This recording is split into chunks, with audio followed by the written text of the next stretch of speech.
নমস্কার, আমার গল্প পাঠ আসরে আপনাকে স্বাগত জানাচ্ছি।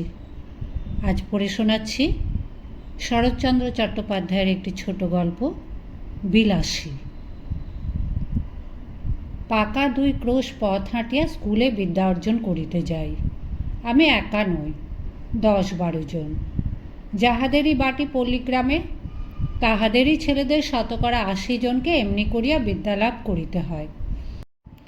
ইহাতে লাভের অঙ্কে শেষ পর্যন্ত একেবারে শূন্য না পড়িলেও যাহা পড়ে তাহার হিসাব করিবার পক্ষে এই কয়টা কথা চিন্তা করিয়া দেখিলেই যথেষ্ট হইবে যে ছেলেদের সকাল 8টার মধ্যে বাহির হইয়া যাতায়াতে 4 ক্রোশ পথ ভাঙিতে হয়, 4 ক্রোশ মানে 8 মাইল নয়, ঢের বেশি। বর্ষা দিনে মাথার উপর মেঘের ও পায়ের নিচে 1 হাঁটু কাদা এবং গ্রীষ্মের দিনে জলের বদলে কড়া সূর্য এবং কাদার বদলে ধুলার সাগর সাঁতার দিয়া স্কুল ঘর করিতে হয়, সে দুর্ভাগা বালকদের মা সরস্বতী খুশি হইয়া বর দিবেন কি তাহাদের যন্ত্রণা দেখিয়া কোথায় যে তিনি মুখ লুকাইবেন ভাবিয়া পান না। তারপরে এই কৃতবিদ্য শিশুর দল বড় হইয়া একদিন গ্রামেই বসুন আর ক্ষুধার জ্বালায় অন্যত্রই যান, তাদের 4 ক্রোশ হাঁটা বিদ্যার তেজ আত্মপ্রকাশ করিবে। কেহ কেহ বলেন শুনিয়াছি, আচ্ছা, যাদের ক্ষুধার জ্বালা তাদের কথা না হয় নাই ধরিলাম, কিন্তু যাদের সে জ্বালা নাই তেমনি সব ভদ্রলোকেই বা কী সুখে গ্রাম ছাড়িয়া পলায়ন করেন। তারা বাস করিতে থাকলে তো পল্লীর এত দুর্দশা হয় না। ম্যালেরিয়ার কথাটা না হয় নাই পারিলাম, সে যাক, কিন্তু ওই 4 ক্রোশ হাঁটার জ্বালায় কত ভদ্রলোকেই যে ছেলেপুলে লইয়া গ্রাম ছাড়িয়া শহরে পালান তাহার আর সংখ্যা নাই।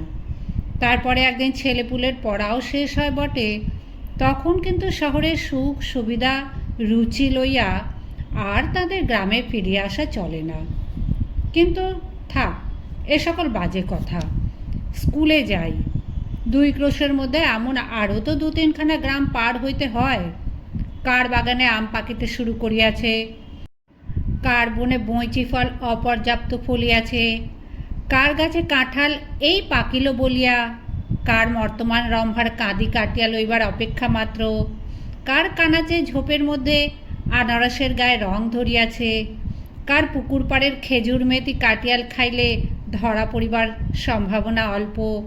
এইসব খবর লইতেই সময় যায়। কিন্তু আসল যা বিদ্যা, কামস্কটকার রাজধানীর নাম কি এবং সাইবেরিয়ার খনির মধ্যে রূপা মেলে না সোনা মেলে, এই সকল দরকারি তথ্য অবগত হইবার ফুরসতি মেলে না।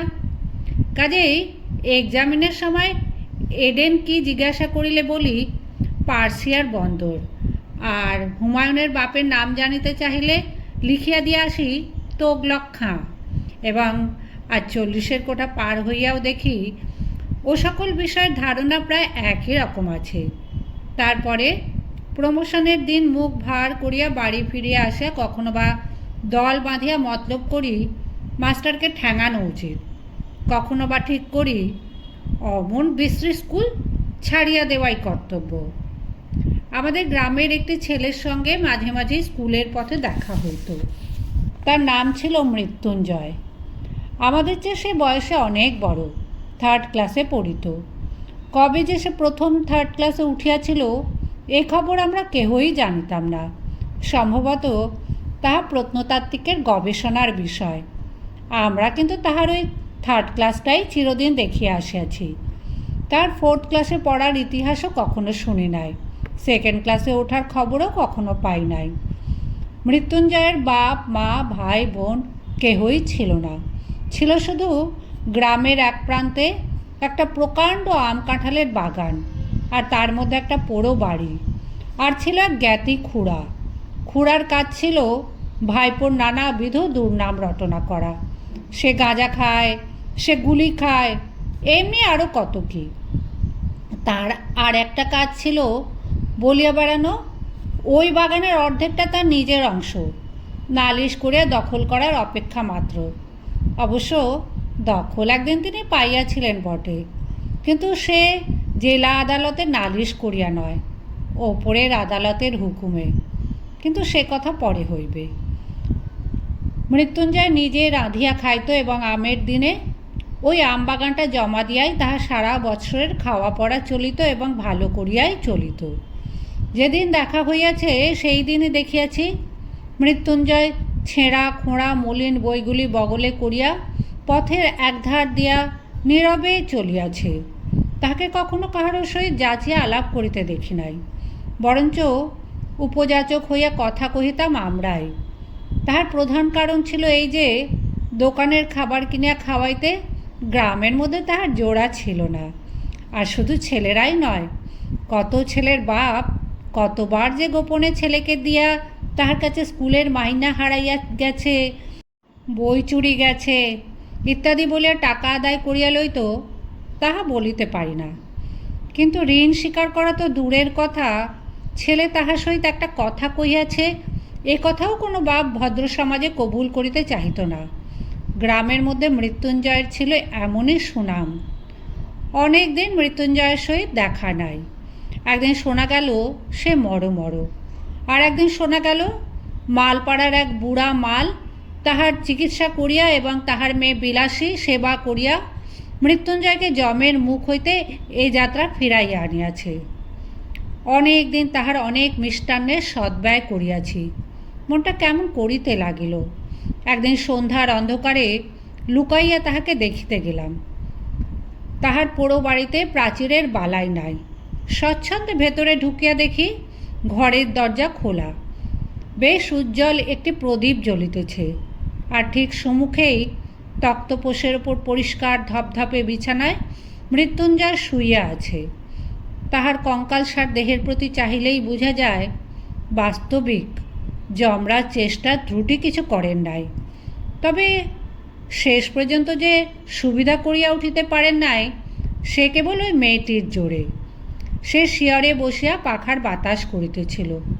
অকস্মাৎ মানুষ দেখিয়া চমকিয়া উঠিয়া দাঁড়াইল। এই সেই বুড়া সাপুড়ের মেয়ে বিলাসী।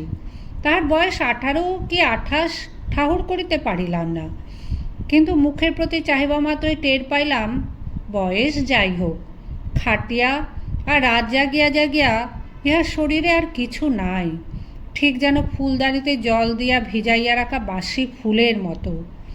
হাত দিয়া এতটুকু স্পর্শ করিলে, এতটুকু নাড়াচাড়া করিতে গেলেই ঝরিয়া পড়িবে। মৃত্যুঞ্জয় আমাকে চিনিতে পারিয়া বলিল, কে ন্যাড়া? বলিলাম, মৃত্যুঞ্জয় কহিল, বসো। মেয়েটা ঘাড় হেঁট করিয়া দাঁড়াইয়া রহিল। মৃত্যুঞ্জয় 2-4টা কথায় যাহা কহিল তাহার মর্ম এই যে প্রায় 1.5 মাস হইতে চলিল সে শয্যাগত। মধ্যে 10-15 দিন সে অজ্ঞান অচৈতন্য অবস্থায় পড়িয়াছিল। এই কয়েকদিন হলো সে লোক চিনিতে পারিতেছে, এবং যদিচ এখনও সে বিছানা ছাড়িয়া উঠিতে পারে না, কিন্তু আর ভয় নাই। ভয় নাই থাকুক, কিন্তু ছেলে মানুষ হইলেও এটা বুঝিলাম আজও যাহা শয্যা ত্যাগ করিয়া উঠিবার ক্ষমতা হয় নাই, সেই রোগীকে এই বনের মধ্যে একাকী যে মেয়েটি বাঁচাইয়া তুলিবার ভার লইয়াছিল সে কত বড় গুরু ভার। দিনের পর দিন, রাত্রির পর রাত্রি তার কত সেবা, কত শুশ্রূষা, কত ধৈর্য, কত রাত জাগা। সে কত বড় সাহসের কাজ। কিন্তু যে বস্তুটি এই অসাধ্য সাধন করিয়া তুলিয়াছিল তাহার পরিচয় যদিচ সেদিন পাই নাই, কিন্তু আর একদিন পাইয়াছিলাম। ফিরিবার সময় মেয়েটি আরেকটি প্রদীপ লইয়া আমার আগে আগে ভাঙা প্রাচীরের শেষ পর্যন্ত আসিল। এতক্ষণ পর্যন্ত সে একটি কথাও কহে নাই। এইবারে আস্তে আস্তে বলিল, রাস্তা পর্যন্ত তোমায় রেখে আসবো কি? বড় বড় আম গাছে সমস্ত বাগানটা যেন একটা জমাট অন্ধকারের মতো বোধ হইতেছিল। পথ দেখা তো দূরের কথা, নিজের হাতটা পর্যন্ত দেখা যায় না। বলিলাম, পৌঁছে দিতে হবে না, শুধু আলোটা দাও। সে প্রদীপটা আমার হাতে দিতেই তাহার উৎকণ্ঠিত মুখের চেহারাটা আমার চোখে পড়িল। আস্তে আস্তে সে বলিল, একলা যেতে ভয় করবে না তো? একটু এগিয়ে দিয়ে আসবো? মেয়ে মানুষ জিজ্ঞাসা করে, ভয় করবে না তো? সুতরাং মনে যাই থাক, প্রত্যুত্তরে শুধু একটা না বলিয়াই অগ্রসর হইয়া গেলাম। সে পুনরায় কহিল, বন জঙ্গলের পথ, একটু দেখে দেখে পা ফেলে যেও। সর্বাঙ্গে কাঁটা দিয়া উঠিল, কিন্তু এতক্ষণে বুঝিলাম উদ্বেগটা তাহার কিসের জন্য এবং কেন সে আলো দেখাইয়া এই বনের পথটা পার করিয়া দিতে চাহিতেছিল। হয়তো সে নিষেধ শুনিত না, সঙ্গেই যাইত, কিন্তু পীড়িত মৃত্যুঞ্জয়কে একাকী ফেলিয়া যাইতেই বোধ করি তাহার শেষ পর্যন্ত মন সরিল না। 20-25 বিঘার বাগান, সুতরাং পথটা কম নয়। এই দারুণ অন্ধকারের মধ্যে প্রত্যেক পদক্ষেপই বোধ করি ভয় ভয় করিতে হইত, কিন্তু পরক্ষণেই মেয়েটির কথাতেই সমস্ত মন এমনি আচ্ছন্ন হইয়া রহিল যে ভয় পাইবার আর সময় পাইলাম না। কেবল মনে হইতে লাগিল একটা মৃতকল্প রোগী লইয়া থাকা কত কঠিন। মৃত্যুঞ্জয় তো যে কোনো মুহূর্তেই মরিতে পারিত। তখন সমস্ত রাত্রি এই বনের মধ্যে মেয়েটি একাকী কী করিত, কেমন করিয়া তাহার সে রাতটা কাটিত? এই প্রসঙ্গে অনেক দিন পরের একটা কথা আমার মনে পড়ে। এক আত্মীয়ের মৃত্যুকালে আমি উপস্থিত ছিলাম। অন্ধকার রাত্রি, বাটিতে ছেলে পুলে চাকর বাকর নাই, ঘরের মধ্যে শুধু তার সদ্য বিধবা স্ত্রী আর আমি। তার স্ত্রী তো শোকের আবেগে দাপাদাপি করিয়া এমন কাণ্ড করিয়া তুলিলেন যে ভয় হইল তাহারও প্রাণ বুঝি বাহির হইয়া যাইবা।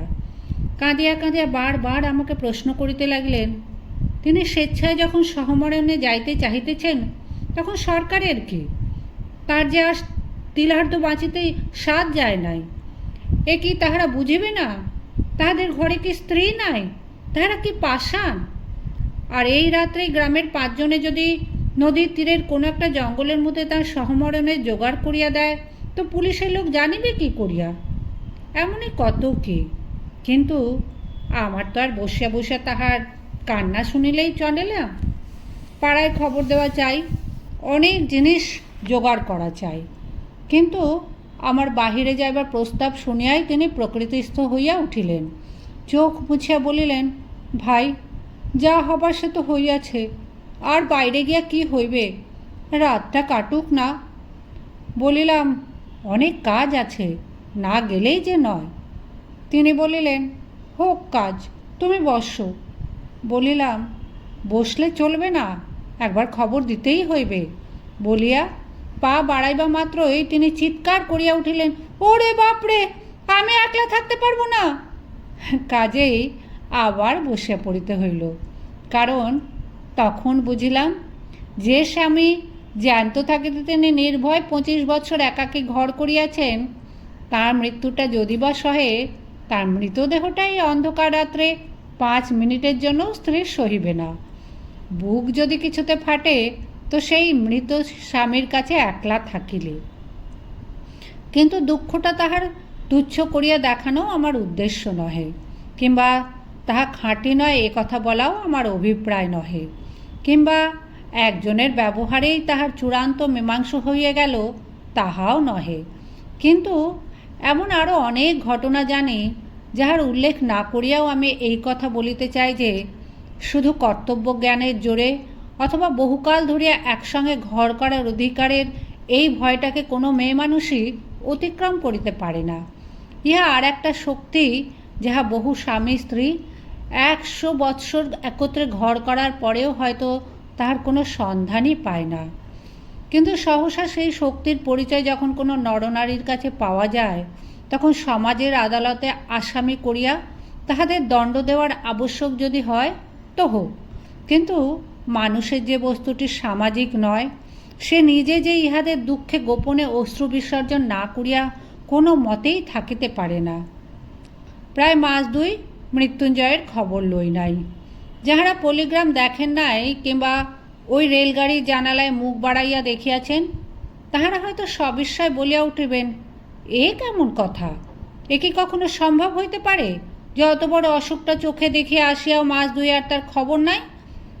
তাহাদের অবগতির জন্য বলা আবশ্যক যে এ শুধু সম্ভব নয়, এই হইয়াই থাকে।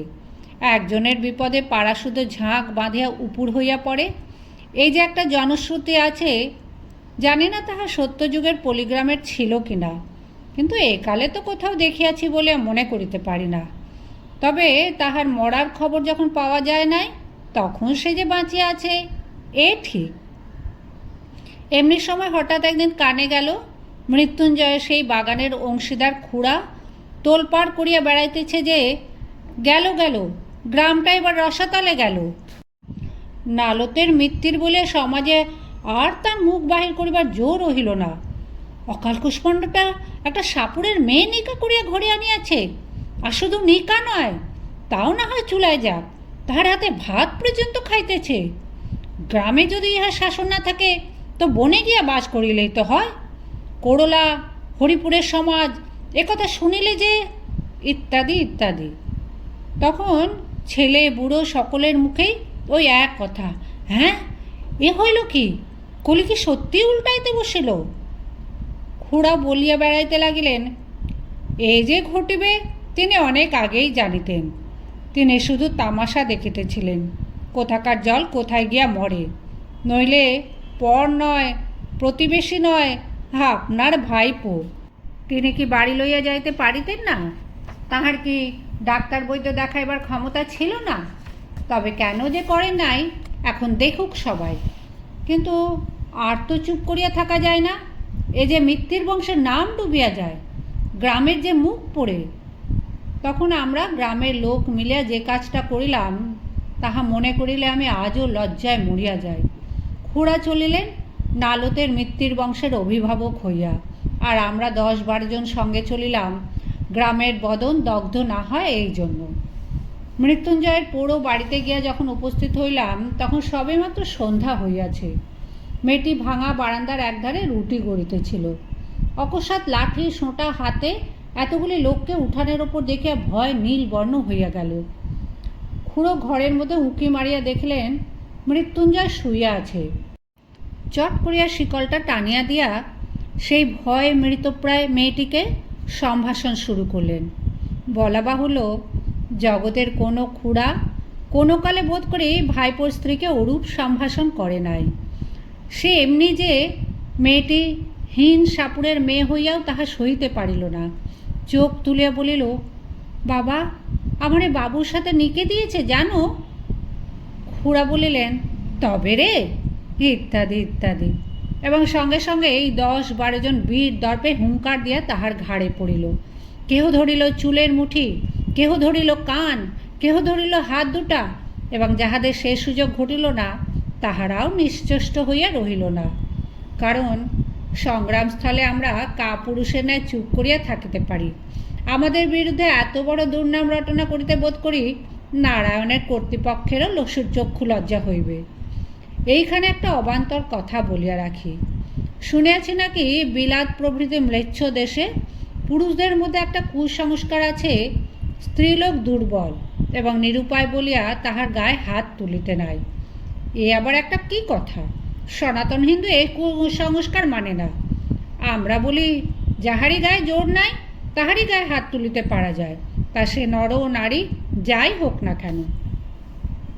মেয়েটি প্রথমেই সেই যা একবার আর্তনাদ করিয়া উঠিয়াছিল, তারপর একেবারে চুপ করিয়া গেল। কিন্তু আমরা যখন তাহাকে গ্রামের বাহিরে রাখিয়া আসিবার জন্য হিঁচড়াইয়া লইয়া চলিলাম, তখন সে মিনতি করিয়া বলিতে লাগিল, বাবুরা, আমাকে একটিবার ছেড়ে দাও, আমি রুটিগুলো ঘরে দিয়ে আসি।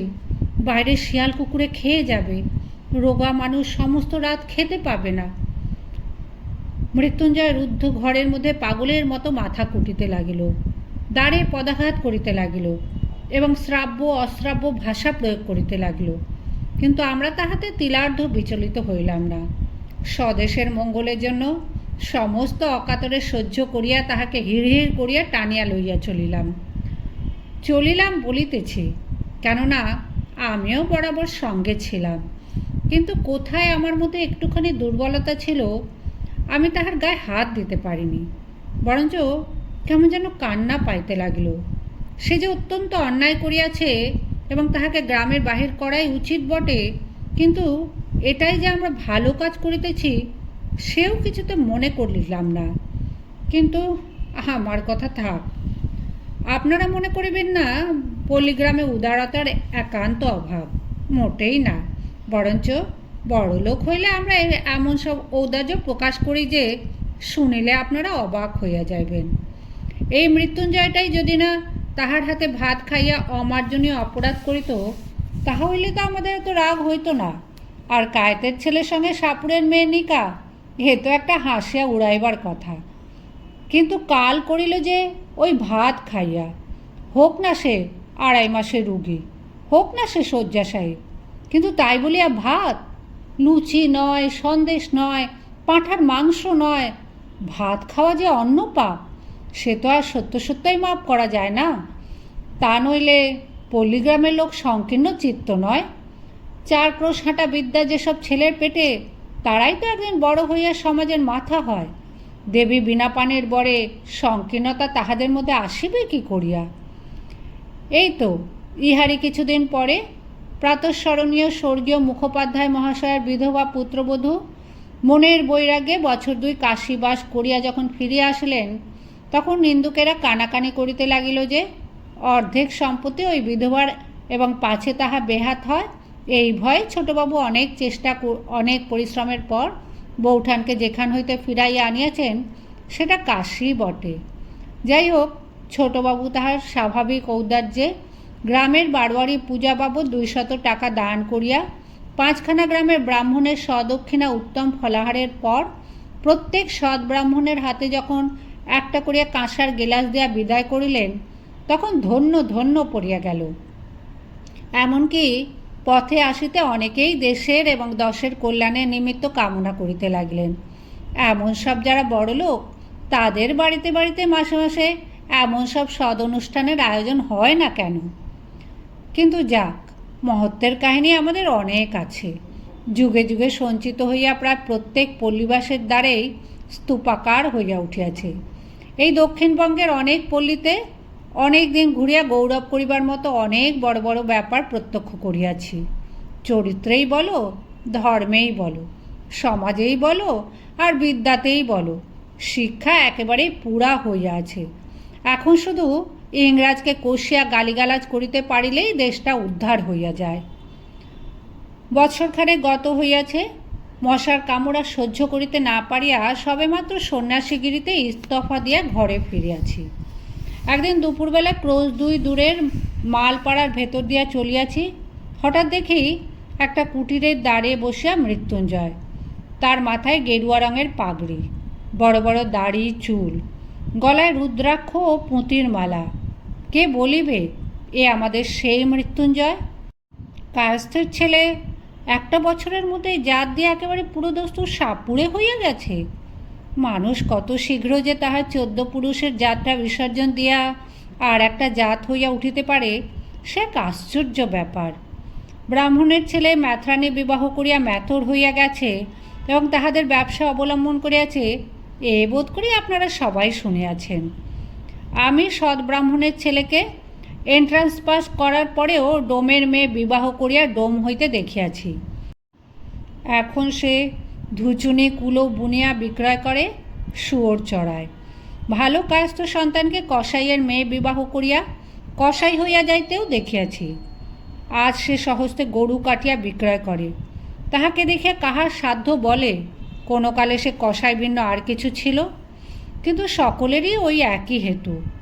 আমার তাই তো মনে হয়, এমন করিয়া এত সহজে পুরুষকে যাহারা টানিয়া নামাইতে পারে, তাহারা কি এমনি অবলীলাক্রমে তাহাদের ঠেলিয়া উপরে তুলিতে পারে না? যে পল্লীগ্রামের পুরুষদের সুখ্যাতিতে আজ পঞ্চমুখ হইয়া উঠিয়াছি, গৌরবটা কি একা শুধু তাহাদেরই? শুধু নিজেদের জোরেই এত দ্রুত নিচের দিকে নামিয়া চলিয়াছে? অন্দরের দিক হইতে কি এতটুকু উৎসাহ, এতটুকু সাহায্য আসে না? কিন্তু থাক, ঝোঁকের মাথায় হয়তো বা অনধিকার চর্চা করিয়া বসিব। কিন্তু আমার মুশকিল হইয়াছে এই যে, আমি কোনো মতেই ভুলিতে পারি না দেশের 90 জন নরনারী ওই পল্লীগ্রামেরই মানুষ, এবং সেই জন্য কিছু একটা আমাদের করা চাই। যাক, বলিতেছিলাম যে দেখিয়া কে বলিবে এ সেই মৃত্যুঞ্জয়, কিন্তু আমাকে সে খাতির করিয়া বসাইল। বিলাসী পুকুরে জল আনিতে গিয়াছিল। আমাকে দেখিয়া সেও ভারী খুশি হইয়া বারবার বলিতে লাগিল, তুমি না আগলালে সে রাত্রে আমাকে তারা মেরেই ফেলতো। আমার জন্য কত মারি না জানি তুমি খেয়েছিলে। কথায় কথায় শুনিলাম পরদিনই তাহারা এখানে উঠিয়া আসিয়া ক্রমশ ঘর বাঁধিয়া বাস করিতেছে এবং সুখে আছে। সুখে যে আছে একথা আমাকে বলার প্রয়োজন ছিল না, শুধু তাহাদের মুখের পানে চাহিয়াই আমি তাহা বুঝিয়াছিলাম। তাই শুনিলাম আজ কোথায় নাকি তাহাদের সাপ ধরার বায়না আছে এবং তাহারা প্রস্তুত হইয়াছে। আমিও অমনি সঙ্গে যাইবার জন্য লাফাইয়া উঠিলাম। ছেলেবেলা হইতেই দুটো জিনিসের ওপর আমার প্রবল শখ। এক ছিল গোখরো কেউটে সাপ ধরিয়া পোষা, আর ছিল মন্ত্র সিদ্ধ হওয়া। সিদ্ধ হওয়ার উপায় তখনও খুঁজিয়া বাহির করিতে পারি নাই, কিন্তু মৃত্যুঞ্জয়কে ওস্তাদ লাভ করিবার আশায় আনন্দে উৎফুল্ল হইয়া উঠিলাম। সে তাহার নামজাদা শ্বশুরের শিষ্য, সুতরাং মস্ত লোক। আমার ভাগ্য যে অকস্মাৎ এমন সুপ্রসন্ন হইয়া উঠিবে তা কে ভাবিতে পারিত। কিন্তু শক্ত কাজ এবং ভয়ের কারণ আছে বলিয়া প্রথমে তাহারা উভয়ে আপত্তি করিল, কিন্তু আমি এমনই নাছরবান্ধা হইয়া উঠিলাম যে মাসখানেকের মধ্যে আমাকে সাগরেদ করিতে মৃত্যুঞ্জয় পথ পাইল না।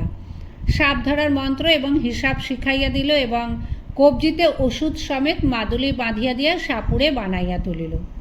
মন্ত্রটা কি জানেন? তা শেষটা আমার মনে আছে।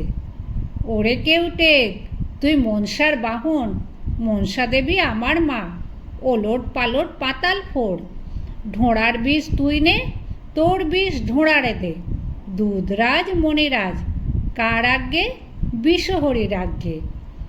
ইহার মানে যে কি তাহা আমি জানি না, কারণ যিনি এই মন্ত্রের দ্রষ্টা ঋষি ছিলেন নিশ্চয়ই কেহ না কেহ ছিলেন, তাঁর সাক্ষাৎ কখনো পাই নাই। অবশেষে একদিন এই মন্ত্রের সত্য মিথ্যার চরম মীমাংসা হইয়া গেল বটে, কিন্তু যতদিন না হইল ততদিন সাপ ধরার জন্য চতুর্দিকে প্রসিদ্ধ হইয়া গেলাম। সবাই বলা বলি করিতে লাগলো, হ্যাঁ, ন্যাড়া একজন গুণী লোক বটে, সন্ন্যাসী অবস্থায় কামাখ্যায় গিয়া সিদ্ধ হইয়া আসিয়াছে। এতটুকু বয়সের মধ্যে এত বড় ওস্তাদ হইয়া অহংকারে আমার আর মাটিতে পা পড়ে না, এমনি জো হইল। বিশ্বাস করিল না শুধু দুইজন, আমার গুরু যে, সে তো ভালো মন্দ কোনো কথাই বলিত না, কিন্তু বিলাসী মাঝে মাঝে মুখ টিপে হাসিয়া বলিত, ঠাকুর, এসব ভয়ঙ্কর জানোয়ার, একটু সাবধানে নাড়াচাড়া করো। বস্তুত বিষ দাঁত ভাঙা, সাপের মুখ হইতে বিষ বাহির করা প্রভৃতি কাজগুলো এমনই অবহেলার সহিত করিতে শুরু করিয়াছিলাম যে সেসব মনে পড়িলে আমার আজও গা কাঁপে।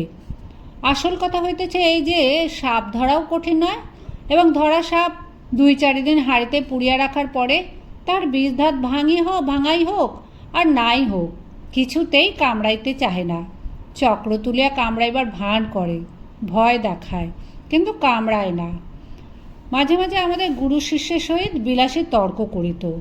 সাপুড়িদের সবচেয়ে লাভের ব্যবসা হইতেছে শিকড় বিক্রি করা, যা দেখাইবা মাত্র সাপ পলাইতে পথ পায় না, কিন্তু তার পূর্বে সামান্য একটু কাজ করিতে হয়।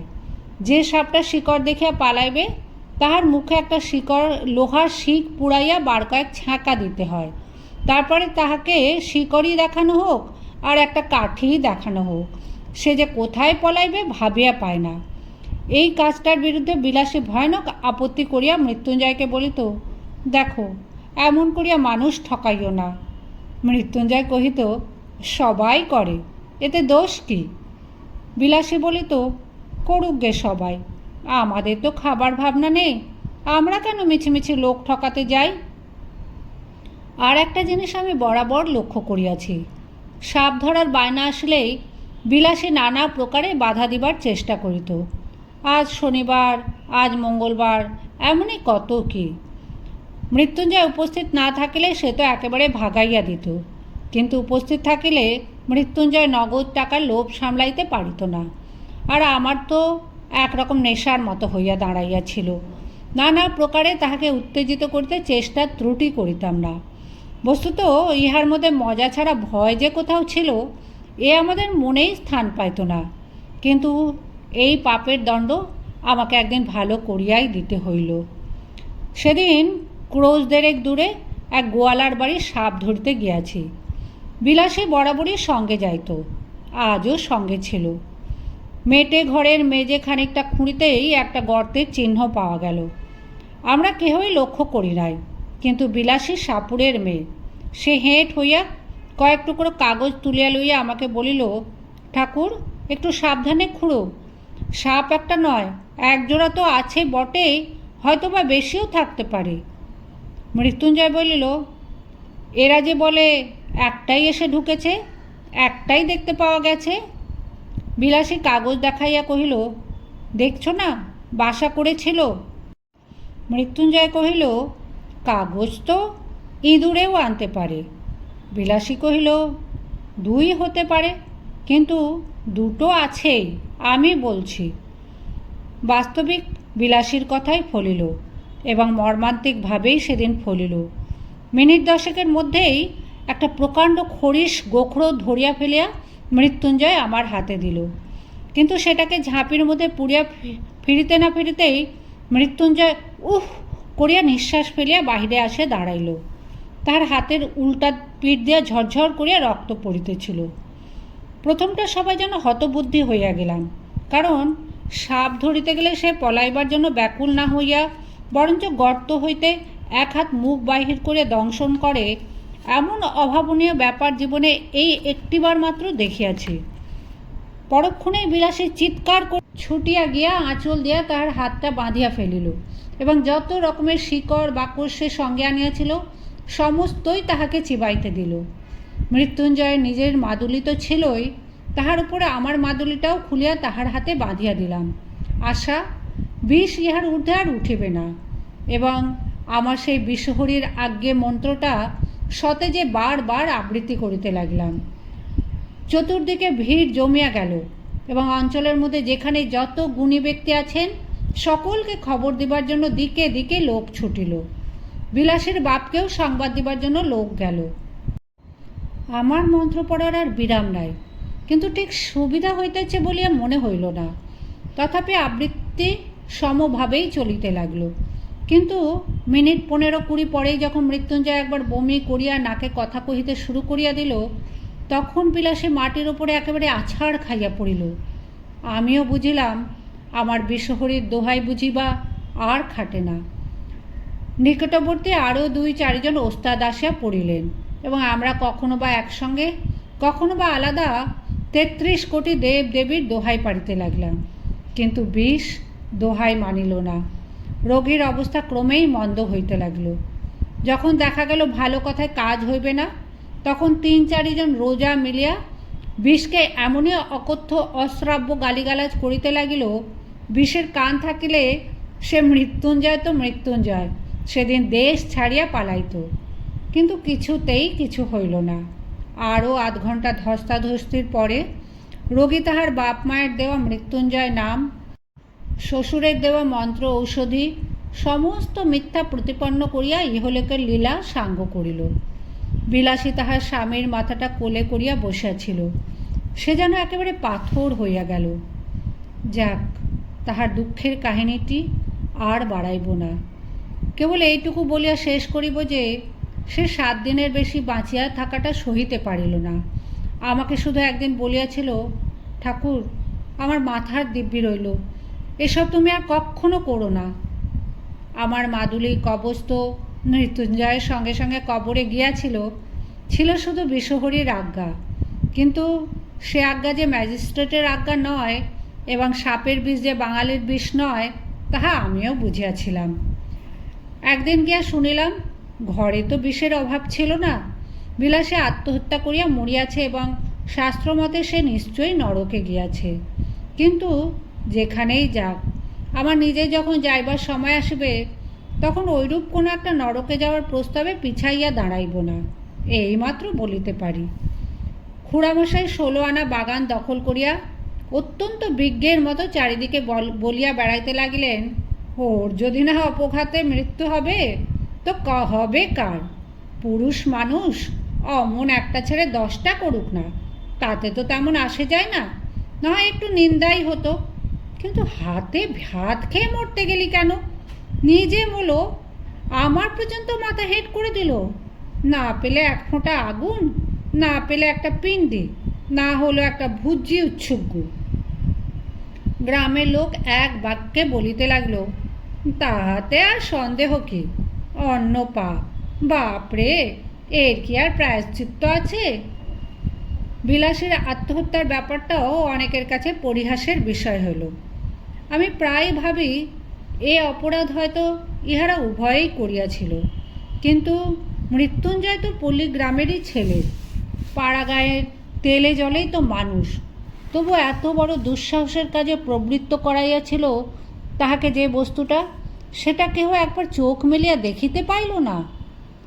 আমার মনে হয় যে দেশের নরনারীর মধ্যে পরস্পরের হৃদয় জয় করিয়া বিবাহ করিবার রীতি নাই, বরঞ্চ তাহা নিন্দার সামগ্রী, যে দেশের নরনারী আশা করিবার সৌভাগ্য, আকাঙ্ক্ষা করিবার ভয়ঙ্কর আনন্দ হইতে চিরদিনের জন্য বঞ্চিত, যাহাদের জয়ের গর্ব, পরাজয়ের ব্যথা কোনোটাই জীবনে একটি বারও বহন করিতে হয় নাই, যাহাদের ভুল করিবার দুঃখ আর ভুল না করিবার আত্মপ্রসাদ কিছুরই বালাই নাই, যাহাদের প্রাচীন এবং বহুদর্শী বিজ্ঞ সমাজ সর্বপ্রকারে হাঙ্গামা হইতে অত্যন্ত সাবধানে দেশের লোককে তফাত করিয়া আজীবন কেবল ভালোটি হইয়া থাকিবারই ব্যবস্থা করিয়া দিয়াছেন, তাই বিবাহ ব্যাপারটা যাহাদের শুধু নিছক কন্ট্রাক্ট, তা সে যতই কেননা বৈদিক মন্ত্র দিয়া ডকুমেন্ট পাকা করা হোক, সে দেশের লোকের সাধ্যই নাই মৃত্যুঞ্জয়ের অন্নপাপের কারণ বোঝে। বিলাসীকে যাহারা পরিহাস করিয়াছিলেন তাহারা সকলেই সাধু গৃহস্থ এবং সাধ্বী গৃহিণী, অক্ষয় সতীলোক তাহারা সবাই পাইবেন, তাও আমি জানি। কিন্তু সেই সাপুড়ের মেয়েটি যখন একটি পীড়িত শয্যাগত লোককে তিল তিল করিয়া জয় করিতেছিল, তাহার তখনকার সে গৌরবের কণা মাত্র হয়তো আজও ইহাদের কেহ চোখে দেখেন নাই। মৃত্যুঞ্জয় হয়তো নিতান্তই একটা তুচ্ছ মানুষ ছিল, কিন্তু তাহার হৃদয় জয় করিয়া দখল করার আনন্দটাও তুচ্ছ নয়, সে সম্পদও অকিঞ্চিৎকর নহে। এই বস্তুটাই এ দেশের লোকের পক্ষে বুঝিয়া ওঠা কঠিন। আমি ভূদেববাবুর পারিবারিক প্রবন্ধেরও দোষ দিব না এবং শাস্ত্রীয় তথা সামাজিক বিধি ব্যবস্থারও নিন্দা করিব না, করিলেও মুখের ওপর কড়া জবাব দিয়া যাহারা বলিবেন এই হিন্দু সমাজ তাহার নির্ভুল বিধি ব্যবস্থার জোরেই অত শতাব্দীর অতগুলো বিপ্লবের মধ্যে বাঁচিয়াছে, আমি তাহাদেরও অতিশয় ভক্তি করি। প্রত্যুত্তরে আমি কখনোই বলিব না টিকিয়া থাকাই চরম সার্থকতা নয়, এবং অতিকায় হস্তি লোপ পাইয়াছে কিন্তু তেলাপোকা টিকিয়া আছে। আমি শুধু এই বলিব যে বড়লোকের নন্দগোপালটির মতো দিবা রাত্রি চোখে চোখে এবং কোলে কোলে রাখিলে সে যে বেশটি থাকিবে তাহাতে কোনোই সন্দেহ নাই, কিন্তু একেবারে তেলাপোকাটির মতো বাঁচাইয়া রাখার চেয়ে এক আধবার কোল হইতে নামাইয়া আরও 5 জন মানুষের মতো 2-1 পা হাঁটিতে দিলেও প্রায়শ্চিত্ত করার মতো পাপ হয় না।